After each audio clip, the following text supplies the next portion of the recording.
أنا دلوقتي بافكّر introduce وأعرّفكم بالguest بتاعتي إزاي، يعني مش عارفة أقول مثلًا إيه، فنانة، ممثلة، blogger، business woman، هي كل الحاجات دي على بعضها combined في character لذيذ جدًا، جدًا، جدًا، علا رُشدي يا جماعة. علا رُشدي yes أهلًا وسهلًا، أهلًا، أهلًا، أهلًا قعدت combined أفكّر فعلًا كده يعني، أintroduce you إزاي، يعني قاعدة أقول الممثلة علا رُشدي، بس أنتِ مش ممثلة بس، الكوميديان ستّي جامدة جدًا في مجال الstand up comedy، أنتِ يعني related جدًا لينا كلّنا بالblog بتاعِك، وكلّنا بقينا قاعدين مستنيين الفيديوز أخيرًا في حد فاهم وبيتريق أيوه زي ما إحنا بنتريق على الواقع، فأنتِ كل الحاجات دي أنا bit more. مبسوطة أوي إن أنتِ معايا النهارده يا علا، لإن أنا I'm a huge fan of yours عشان تبقي عارفة يعني.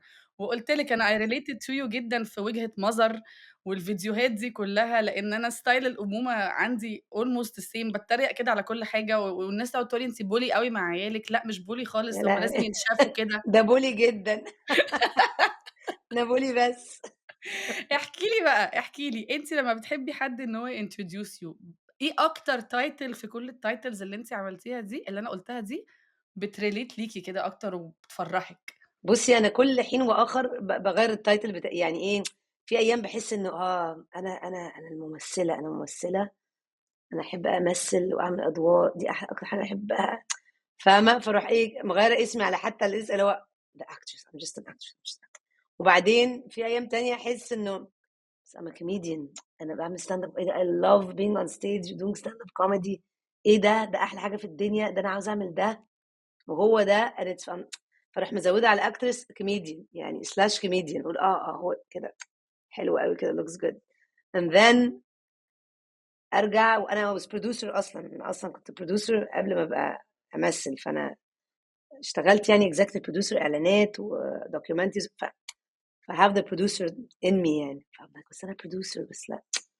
بس أنتِ مش بتشتغلي شوية دلوقتي producer أو لا، لا، لأ.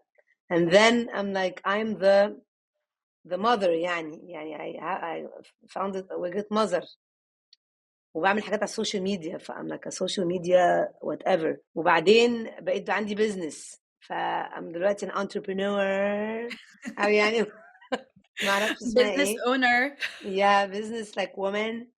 فبقى كل الحاجات دي I think كل الحاجات دي are not really titles, they're just parts of who I am.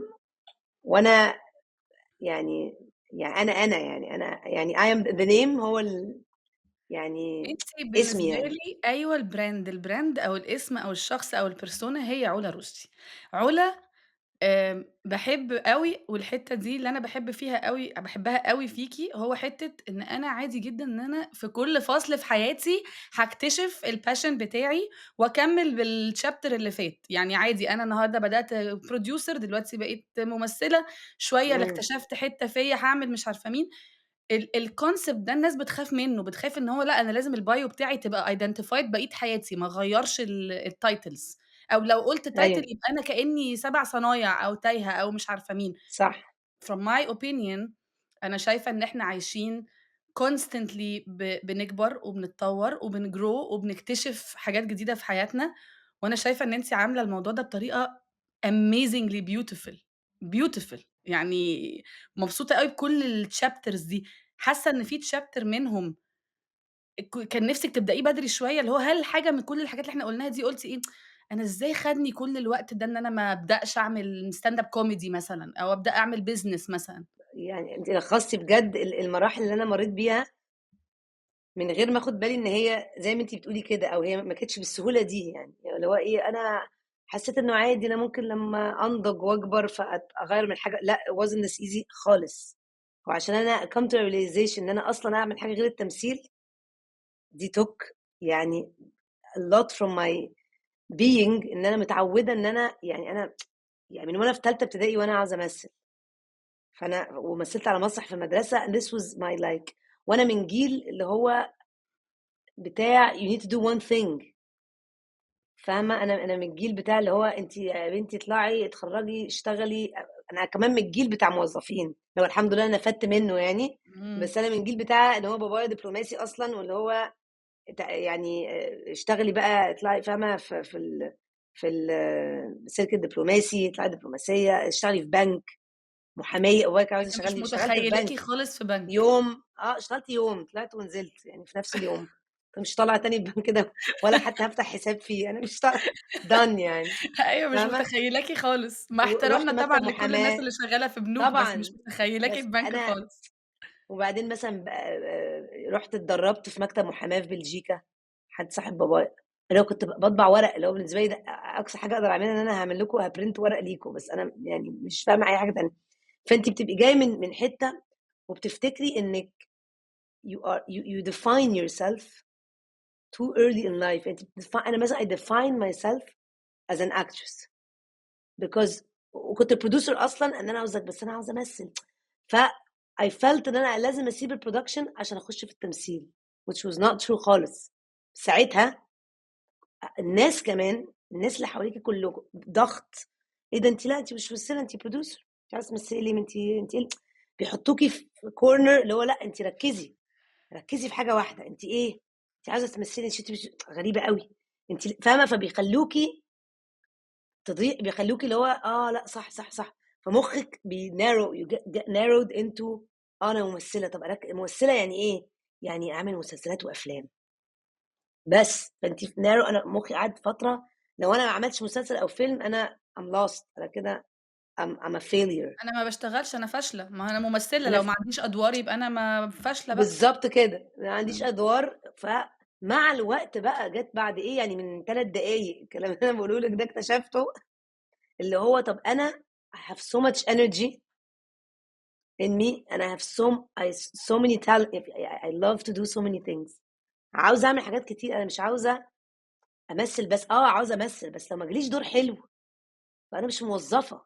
يعني برضو ما انا خرجت من حته التوظيف عشان ابقى موظفه ممثله، يعني انا مش موظفه، انا لو ما جاليش دور حلو هعمل ايه، هخلق دور. يعني يا اما هخلق دور في حاجه، يا اما هعمل some kind of entertainment على السوشيال ميديا، يا اما هعمل ستاند اب كوميدي which I'm a comedian as well. طب ما تطلعي تعملي ستاند اب كوميدي، اطلع اعمل اللي هو وجهة نظر. بكتب دلوقتي مشروع حاجة فنية because this is، يا اما اعمل جات لي فكرة البيزنس دي. وهي فكرة إن إحنا نقفل الناس في box واحد، وتقولي أنتِ المفروض تفضلي في الbox ده مدى حياتِك، ولو خرجتِ منه يبقى أنتِ تايهة، يبقى أنتِ متلخبطة، يبقى أنتِ إيه ده، في إيه، أنتِ زهقانة في حياتِك، أنتِ عندِك midlife crisis. الموضوع مش كده، الموضوع مش كده، الموضوع إن في ربنا خلق ناس عندهم creative flow of energy. هو ربنا خالقنا كده مختلفين، زي ما في ناس تنجح في إن هم يديروا أعمال، وفي ناس ما تنجحش غير لمّا يبقى موظف. مش الدنيا، العالم، امم الuniverse، الكينونة محتاجيننا كلنا، إن واحد يبقى ما بيعرفش يشتغل غير لمّا يروح من 09:00 ل17:00 في مكتب، وفي واحد، أنا واحدة منهم. أنا دايمًا أقعد أقول أنا if I don't own my own business وباعمل حاجتي ورُحت قدّمت على شغلانة، أنا هاترفد بعد يومين، لا يومين لا لا لا. هيرفدوني. أنا هاقول لِك إيه اللي أنا نفسي أوي الناس تاخده من الحلقة دي، إن ما نخافش وما نتكسفش إن إحنا نجرّب حاجات مختلفة طالما هي تحت نفس الpassion بتاعي، أو حتى نexpand. لإن فكرة إن إحنا نفضل قاعدين في box واحد وتبقي defined بحاجة وخايفة الناس تقول لِك إيه ده بقى، هي ممثلة ومش عارفة عاملة إزاي. أنا طول عمري باكتب، أنا من وأنا عندي في تانية ابتدائي وصحابي كلّهم عارفين إن أنا هاطلع كاتبة، رضوى will be a writer done، وكتبت امم وعملت كتاب وطلّعت كل حاجة. then امم اتغيّرت، الcharacter صح you اتغيّرت، grow الدنيا you grow. اتغيّرت، لا الpassion you grow بتاعِك والدنيا اتغيّر. اتغيرت. طب انت لازم يعني انت you need to برضه be smart، تشوفي الدنيا فيها ايه. يعني بالضبط. فاهمه، يعني ما ينفعش تقعدي في محلك سر. يعني انت مثلا التمثيل مسلسلات مثلا، الموسم بتاع رمضان كان اهم موسم إمم. زمان، من كام دلوقتي بقى في منصات، عندك صح. بلاتفورمز دلوقتي، بقى في شات وبقى في سوشيال ميديا. يعني على وقتي زمان ما كانش فيه اصلا الانستجرام والفيسبوك والكلام ده، إمم. وفجأة بقى موجود. فناو ايه ده، طب ايه اللي نعمله، how do I reach the people, how do I say what I want to say والناس تسمعني، how do I create something entertaining بطريقتي، انبسط بحس ان انا عملت حاجة، of value، طلعت ارت عندي value فاليو، وعندي وفي نفس energy الوقت طلعت. انا بطلع مع انرجي بالظبط في حاجه، فانا مش قاعده مستنيه قصه ان انا إمم. قاعده مستنيه دور دي. انت if you're an artist you have a talent، انت تخلقي لنفسك اللي انت عاوز تعمليه باي طريقه، means different means، ما تقعديش مستنيه. وبعدين ساعات طبعا الواحد بيحس انه زي ما انت بتقولي كده، هي بتعمل ايه بقى، هي دلوقتي وباقلق، باحس إن هو دلوقتي الناس هتفتكر إن أنا مثلًا ما بقيتش ممثلة، فاهمة؟ ييجي لي اللي هو خلاص بقى عشان عندي بقى business فالناس هتفتكر، فطب افرض بقى الناس افتكرت إن أنا بطّلت بقى، طب ما كده مش هيكلموني، طب you get بقى all these negative thoughts إمم. and then you need to get out of it, you need to ما هو snap ده out ولأ imposter أنتِ syndrome يعني بقى، ده imposter syndrome إن إحنا بنقعد نخوّف نفسنا من طموحاتنا، هو ده اللي بيحصل يعني. يقول لك وأنا بقى عندي بقى حتّة fear of failure دي بنت لذينة، إمم. يعني عدّيت مرحلة منها قصة الstand up comedy ده، هو ده اللي خرّجني شوية منّه عشان كنت باعمل stand up comedy back in 2007 or من زمان جدًا، أنا ده أول قبل واحدة ما أعمل يبقى stand up في comedy أصلًا في مصر قبل كان ما في يبقى فيه، كنت أول سِت أصلًا تعمل في مصر، وكان معايا جورج عزمي كان هو أول واحد يعني وجُم ناس من برّه Axis of Evil جُم من أمريكا ودخلنا معاهم عملنا show وعملنا في الساقية وعملنا في قاعة المؤتمرات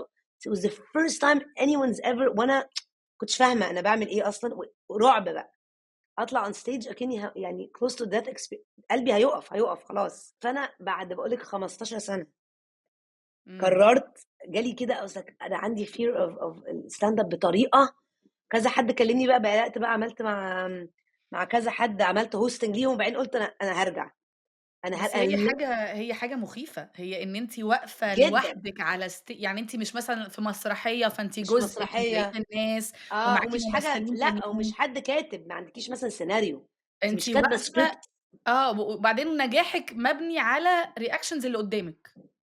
وإيه وفي ساعتها في ساعتها وبعدين أنتِ اللي كاتبة ولازم إمم. تضحّكي ولوحدِك، كل الحاجات دي باقول لِك اللي هو يعني it needs practice بقى needs practice فأنا رجعت أنا مبسوطة جدًا إن أنا رجعت، حتى لو ما يعني حتى لو أنا رجعت for a reason the reason is إن أنا أكسر my fear of failure إن أنا عملتها، يعني دي لو ما كنتش عملتها في حياتي كنت هاحس إن أنا ما قدرتش أعمل، ما قدرتش أرجع أو so scared لأ كسرتها ورُحت عملت shows في دبي وعملت هنا shows and now I have the confidence إن أنا لو عندي show كبير أعمله وبقيت أكتب أكتر، بقيت عارفة يعني my way of making people laugh عندي my own character لأ يعني it was a breakthrough بالنسبة لي موضوع الstand up comedy ده.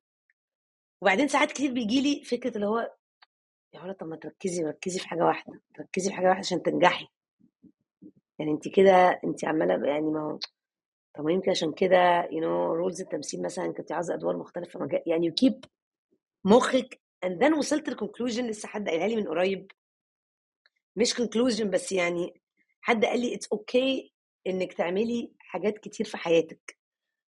يعني إحنا حياتنا بنبقى عاوزين نعمل حاجات أكيد مش في حياتي هاقعد أعمل حاجة واحدة بس، لو أنا نِفْسي أعمل حاجات تانية، يعني أنا عندي طموحات نِفْسي أعمل حاجات تانية، حاجة جات في قدّامي it's okay إن أنتِ تعملي حاجات كتير في حياتِك however لازم تعملي حاجة واحدة في وقت واحد، يعني إيه، يعني أركّز يعني دلوقتي باعمل O curls ده، فأنا at the moment أنا مركّزة جدًا في O curls إن هو يطلع، يعني أنا وcurls I'm ده giving it الproduct all my بتاعِك اللي هو مخصوص آه، للcurly hair، الcurly هنتكلم عليه hair برضه. إمم. it's a curly hair product وعندي like ممكن تقولي مؤسسة يعني اسمها O cares وتحتيها هي O cares is something is everything that I care about whether it's producing something, acting, whether it's hair products for curly heads, whether it's products for kids. عاوزة أعمل حاجات تانية يعني I have all these like dreams that I wanna do أحطها تحت everything that I care about. If I wanna do an NGO لو عاوزة أعمل حاجة to help children I really wanna do that. عاوزة أعمل حاجات فهي دي دلوقتي نزلتها وجهة نظر هي دي يعني كل حاجة حطها تحت الاسم ده. أنتِ عارفة الكلمة اللي أنتِ قُلتيها اللي حلوة أوي وهي it makes a huge difference إن إحنا ما فيش أي حاجة تمنع إن أنتِ تعملي كذا حاجة، بس الصح إن أنتِ ما تعمليهمش كلّهم في نفس الوقت، الصح إن أنتِ تركّزي في حاجة مع بعض. أنا حاسة إنه كان الصح أوي إن إحنا كنا نتربى على كده، إنما إحنا طلعنا من الgeneration بتاع ركّزي بقى في حاجة واحدة وافضلي اعمليها بقية حياتِك، وما خلاص بقى ولو غيّرتِ يبقى أنتِ بالضبط، أكيد فشلتِ في الأولانية عشان كده بتجرّبي حاجة تانية، الموضوع مش موضوع بالضبط، فشل، الموضوع موضوع تطوُّر، وموضوع إن أنا عندي طاقة محتاجة تطلع بشكل مختلف، والدنيا بتتغيّر حواليّا أصلًا. صح، هاسألِك سؤال مهم، حاسة إن الchapter بتاع وجهة نظر أو الأمومة بالذات عشان ده أكتر أصل كده الستات بنتزنق في دور الأم، بتفضلي في دور الأم ده شوية، حاسة إن ده خَد منِّك وقت طويل أو حاسة إن أنتِ you were stuck in it عشان تخرجي للي بعده؟ والّا it was a transition أكتر منّه؟ بُصّي، هو I was stuck in it بس كان بفايدة.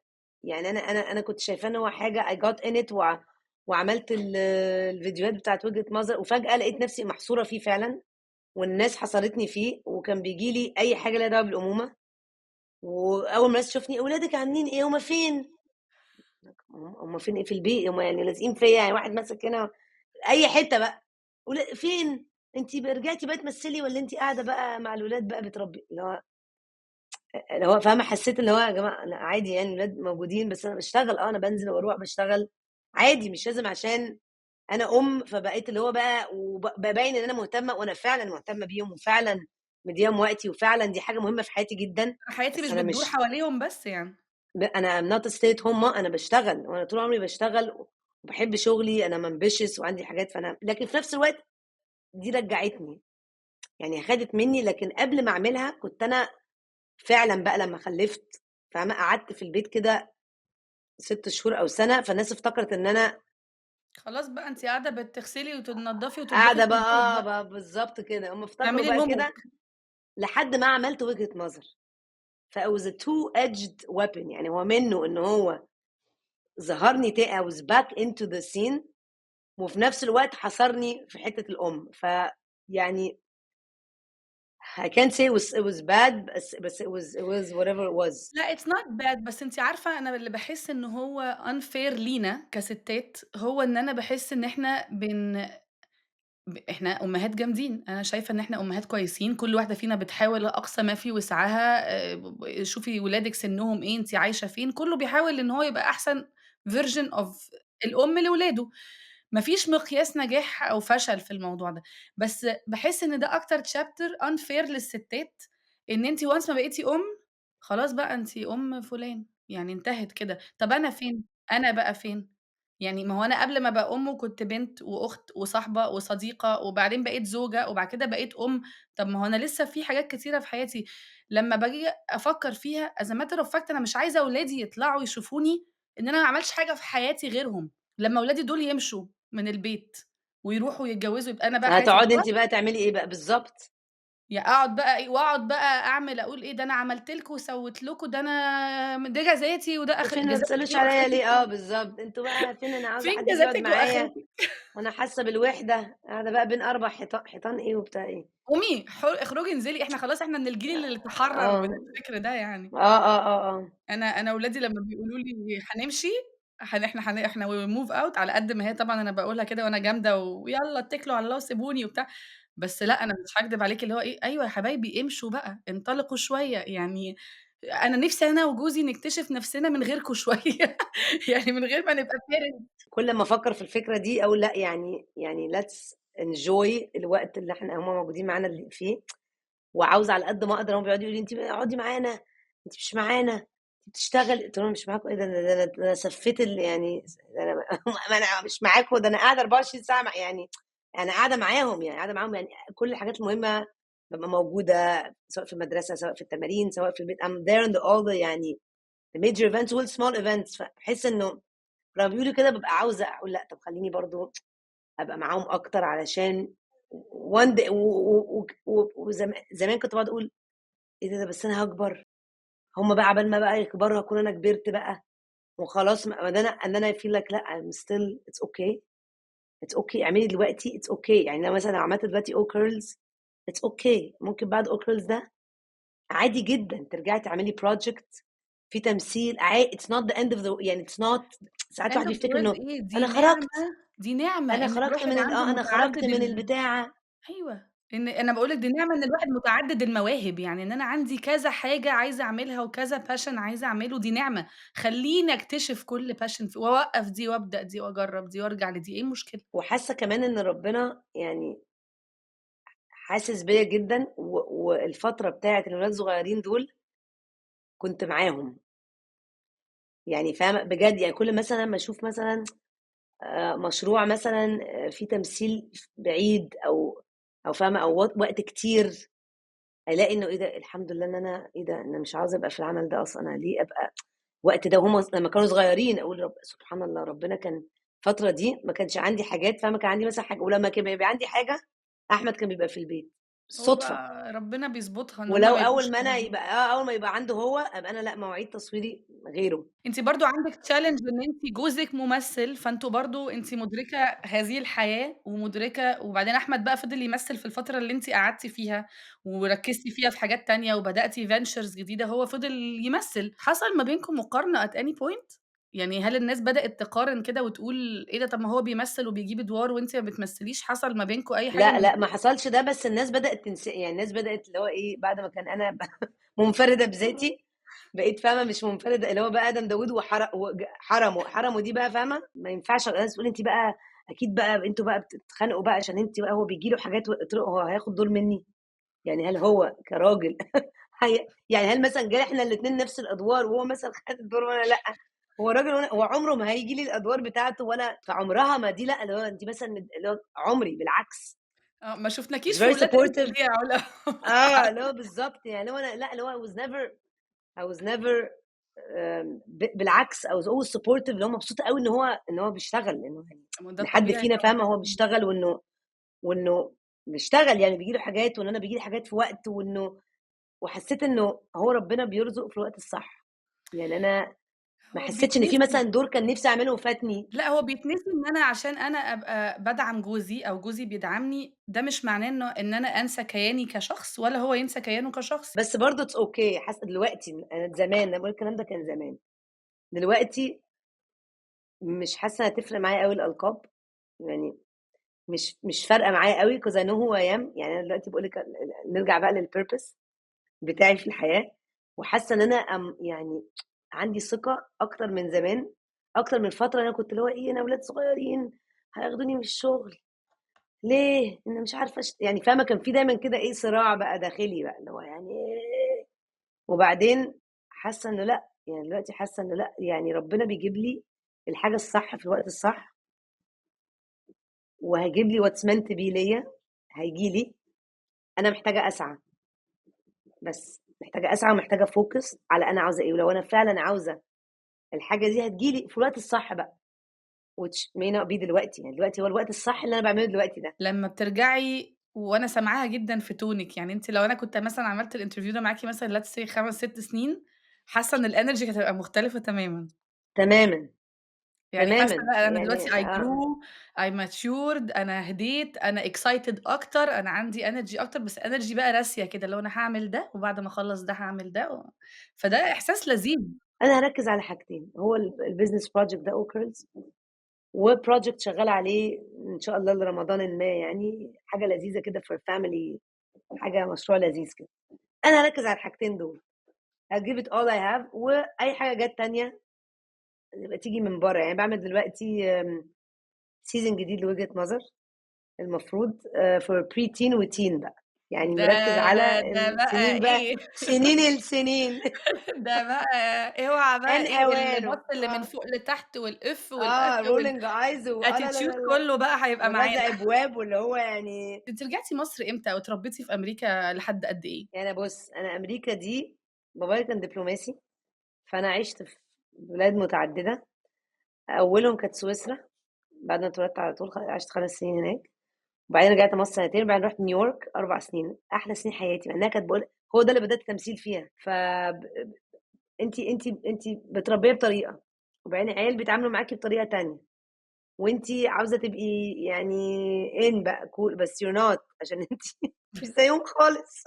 وأنا كنت صغيرة بقى ساعتها لمّا نقلت أمريكا، كنت لسه متعلمة ما كنتش باتكلم إنجليزي، كنت باتكلم فرنساوي، أوف! كنت جاية من سويسرا، فأنا يعني فودوني مدرسة، كنا في الأول في Connecticut، Greenwich Connecticut، أوكي. فدي كانت مدرسة فيها مدرسة واحدة بتتكلم فرنساوي. فدي كانت بتكلمني بقى وأنا بقى زوزة الإنجليزي بتاعي كان زوزة يعني this is where are you الaccent بايظة going. خالص. وبعدين نقلنا في في إيه، في لارتشمونت، ويستشستر، نيويورك.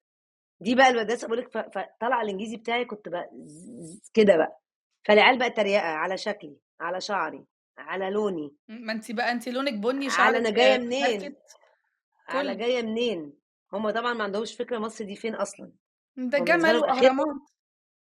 آخرهم ال50 state بتاعهم عايشين حياتهم فيهم. أنتِ بتفكّريني أنا كان عندي صدمة حضارية كده إن أنا أول ما نقلت أنا داخلة على 20 سَنة في أمريكا، فأنا أول سَنة قاعدة بقى ما نشوف بقى إيه بقى اللي بيحصل في اللي إحنا الأمريكان بقى دول ورونا بقى. خبر فضل أنا فاكرة الموضوع ده باقول لِك بقى له 19 سَنة، أنتِ فاهمة؟ الخبر ده فضل يتقال على كل الnews صبح وضهر وليل يومين، في غزالة عدِّت الfreeway. ما هم بيوروهم الأخبار دي علشان الأخبار التانية المهمة ما يشوفوهاش. لأ، إحنا عندنا حُب إن أنا أجرّب أكل مختلف وأتعلّم ثقافات مختلفة، كل ده وأنا باحافظ على الidentity بتاعتي، يعني أنا مش لازم أنا أتغيّر عشان أتلوّن مع اللي حواليّا، بس أنا أحب أشوف الدنيا بيحصل فيها إيه والعالم بيجرى فيه إيه وأتعلّم على لأ حاجات مختلفة. وتتعلمي، ما هي هو ربنا خالقنا عشان إيه، شعوب تتعلم من بعض. شوف ده دول بيعملوا إيه، نتعلم لغات، نتعلم أكلات، نتعلم طرقهم في الحياة traditions culture نتعلم من بعض، يعني نتعلم من بعض وبعدين نبقى empathetic بقى towards each other. ما إحنا كلنا إحنا كلنا مولودين، إحنا كلنا ربنا هو اللي خلقنا كلنا يعني. أنتِ محتاجة تعملي documentary أو مشروع على الموضوع ده، أنا حاسة إن أنتِ هتعرفي تtranslate الfeeling ده أوي. لأ بجد أنا حاسة إن لازم الناس تحس ببعض، هي الفكرة إن إحنا عشان كده باحب الولاد مثلًا لمّا بنسافر إيه ده شكله أقول لهم عادي ربنا خالقنا كلنا. ده لونه كده، ده شكله كده، ده رجله عاملة كده، دي إيديه عاملة كده، عينيه عاملة كده. هو ربنا خالقنا إحنا كلنا being زي بعض، ربنا بيحبنا كلنا وخلقنا زي بعض، فنتعامل كويس مع بعض نحس ببعض، نحط نفسنا مكان الآخرين. حطي نفسِك مكان ده، كنتِ أنتِ ممكن تبقي ده عادي. لو ولادِك النهارده جُه لِك وقالوا لِك أنا مش عارفة أنا هاخُش جامعة إيه وmajor إيه وهاطلع إيه لمّا أكبر، هتقولي لها إيه؟ ما ده بيحصل من دلوقتي. أنا دلوقتي أنا يعني مع فكرة اللي هو يعني فكرة هو مبدئيًا هُم صغيرين جدًا إن هُم يعرفوا هُم عاوزين يعملوا إيه. أنا مش خلاص عارفة هُم أنا عايزة أعمل إيه.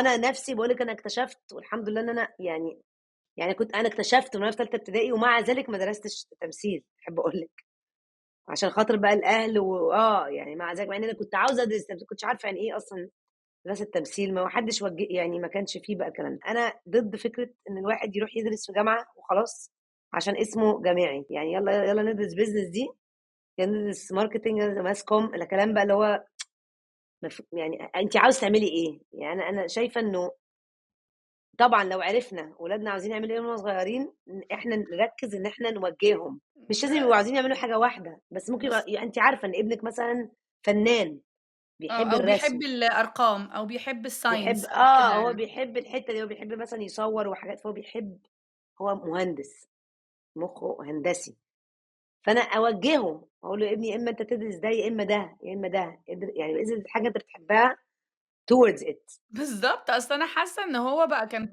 كنا كلنا بنتسأل أنتِ عايزة تبقي إيه لمّا تكبري؟ أنا عندي 41 سَنة دلوقتي ولسه باقرر أنا عايزة ناجحة في الbusiness بتاعي الحمد لله ناجح، وبدأت أعمل الpassion بتاع حاجات تانية، وباكتب وباعمل podcast، بس في نفس الوقت إيه، مين قال لكم إن أنا ممكن أعمل ده وبس؟ طب ما أنا شخصيًا لسه باحاول أكتشف أنا عايزة أبقى إيه لمّا أكبر.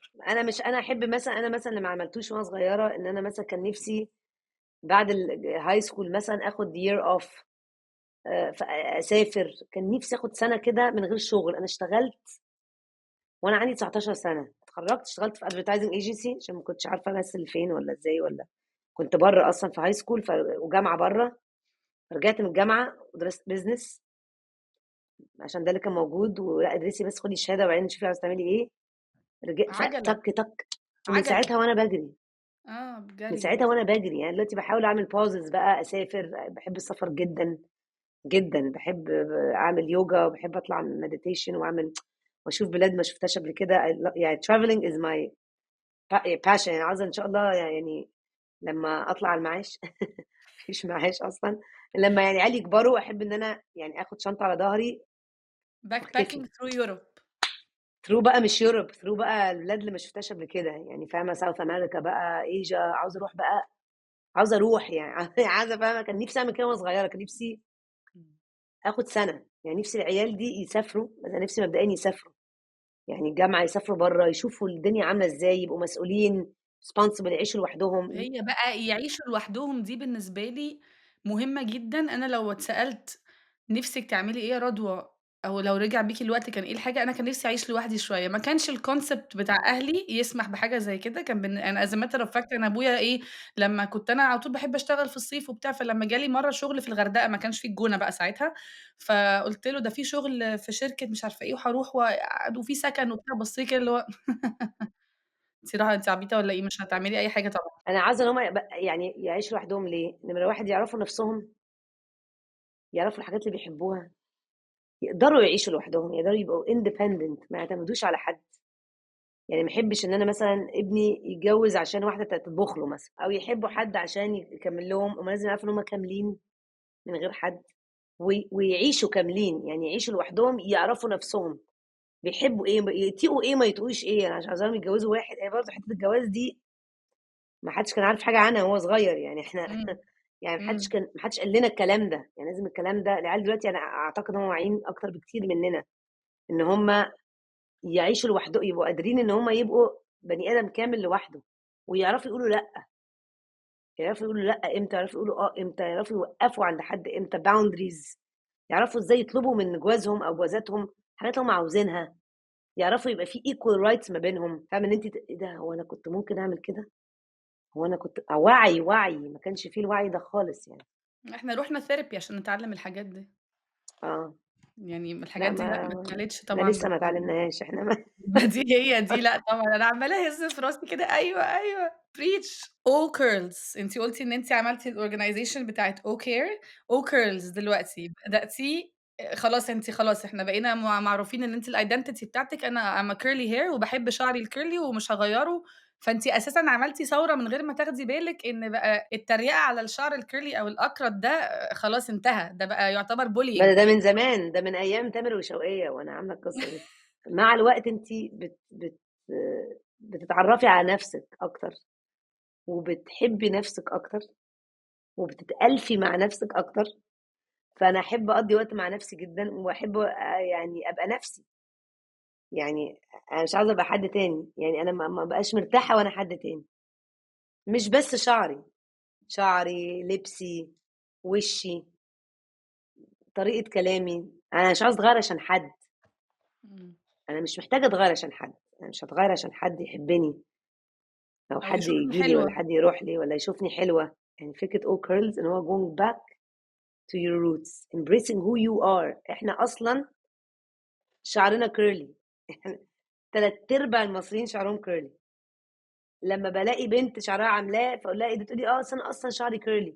كل أمّا أشوف بنت تبقى شعرها straight ويكونوا قريبين أوي مني صحابي، أكتشف إن هُم أصلًا شعرهم curly. هُم لو خرجوا برّه وشافوا أصلًا الأجانب بيتجننوا عشان يعملوا شعرهم زينا، يعني طبعًا، مجهود رهيب وجبار وperm وحاجات بتتلف بالليل وهُم نايمين وحاجات أيوه، يعني عشان عشان شعرهم مُمِل وstraight فهُم ما فيهوش زهقانين أي منه. نوع من أي activity خالص يعني حاجة كده فاهمة وبعدين curly hair خطير، البنات دلوقتي في مصر كمية curly heads جميلة جمال، باشوفهم في كل حتة اللي هو مش مصدقة إن الجيل اللي طالع ده، اللي هم بقى الteenagers لأ curly hair جامد، وبقى curly بقى اللي هو بقى الcoily فاهمة والafros ويجنن. علا أنا شعري curly أوي، وقبل ما أتحجب كنت على طول سايباه curly وما باروحش coiffeur وما كانش في ساعتها كمية الproducts اللي كانت موجودة دلوقتي، فكنت بابذل مجهود جبار عشان ما يبقاش على آخر اليوم قد كده، لمّا اتحجبت جدتي ربنا يكرمها يعني ويديها الصحة والعمر،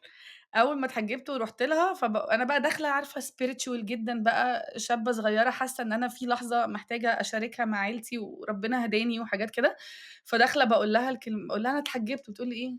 "كويس الحمد لله عشان نترحم من الكارتة اللي أنتِ مورياها لنا طول النهار." هو ده لقيتك الحمد لله مش هنشوف النكشة دي تاني، اللي هو عارفة اللي يعني هو thank you لأ سِتّو. أنا مامتي بقى لحد النهارده، أنا مامتي لحد النهارده، أنتِ نازلة كده، أنتِ رايحة التمرين كده، أنتِ رايحة الشغل كده، أنتِ هتقابلي الناس كده، أنتِ خارجة يا ماما خلاص بقى أنتِ لسه كده هتكتشفيني. ده إيه، أنا عملت brand على كده حضرتِك. لا، لا، هي مش مقتنعة خالص وبعدين إيه، يوم ما بقى أبقى لمّاه لورا خالص، يبقى عندي مثلًا workout وعرقانة بقى وشكلي يعني ولمّاه بقى، أيوه كده، مش وشِّك حلو، أنتِ وشِّك أمور ومسمسم، شعرِك بس وشِّك أمور ومسمسم، كل ما أقول لها كتّر خيرِك أهو شكرًا أنا وشي أمور لأ ومسمسم. boosting إيمان رهيب، الناس مش لا، لا، لا، لأ، self confidence يعني عجيب يعني الجيل ده مدّيه لنا. لأ الحمد لله يعني بيستغربوا أوي إحنا ضبّطونا، بنروح therapy ليه. ضبّطونا بُصّي روّقونا يعني إحنا الجيل يا عيني اللي يعني يتاكل في الرجلين يعني. بُصّي يا علا أنا هادّيكِ كُرّاسة كده وأقول لِك فيها نقطة ومن أول السطر، اكتبي اللي أنتِ عايزاه في الchapter اللي جاي، إيه أكتب الفصل اللي أنا الجديد عاوزاه. الفصل الجديد اللي جاي في حياتِك، أهو أنتِ معاكِ كده green light نقطة ومن أول السطر اكتبي اللي أنتِ عايزة تكتبيه في الchapter الجاي، هيبقى إيه؟ يعني بُصّي في كلمة أنا باحبها جدًا دلوقتي بقى لي فترة هي دي الكلمة اللي جات في بالي أول ما أنتِ قُلتِ لي نقطة ومن أول السطر abundance يعني عاوزة مُخّي كده يهدى ويهاودني حتّة كده و و آمم و وأدّي كل حاجة حقّها أfocus حتى لو أنا بازهق ساعات، أنا بييجي لي كده بازهق، بابقى عاوزة أغيّر، بابقى عاوزة وبييجي لي عندي أفكار كتير أوي، فمُخّي على طول في creativity رهيبة، فبتخلّيني عاوزة إيه ده طب ما نعمل كده، طب ما بلاش ده نعمل ده، طب ما فعاوزة اللي هو لأ focus وabundance وfamily وfriends ويعني واللي هو أدّي وقت لنَفْسي برضه، يعني مش ده كل حاجة شغل. الtrue self care يعني اللي أنتِ بتقوليه ده. أنا عاوزة يعني اللي هو يعني أدّي نَفْسي وقت لصحابي برضه، أنا الحتّة دي برضه كتير باحس إن هو لأ ما فيش وقت، يعني لازم أشتغل، لازم أبقى عيال وشغل والبيت وبتاع، لأ يعني friends بعدين يعني، بس حاسة إن أنا عاوزة أدّي وقت لنَفْسي، إن أنا أقعد مع أصحابي ونضحك it's okay يعني. إحنا اتكلّمنا في حاجات كتيرة أوي وأنا I love it عشان كده كنت باقول لِك إحنا هنخلّي الconversation very flowy organic كده أهو، فتhank you for being here النهارده بجد thank you for having me بجد I'm happy حاسة إن كان therapy session كده. طب أنتِ حلو تحفة. أنا بالضبط. مبسوطة أوي إن أنتِ كنتِ معايا النهارده فthank you so much يا علا بجد وبس وgood luck في كل الchapters والحاجات اللي أنتِ عاملاها I can't wait إن أنا أجرّب Ocurls I can't wait أيوه إن أنا أشوف لازم. ده for sure أنا can't wait إن هو كل يتباع في كاليفورنيا بصراحة، أنا يالّا عاوزة بينا، أطلّعه برّه يالّا، يالّا امسكي أنتِ بينا، الحتّة دي. ده يالّا بينا جدًا. يالّا، thank you إن يا شاء علا. الله.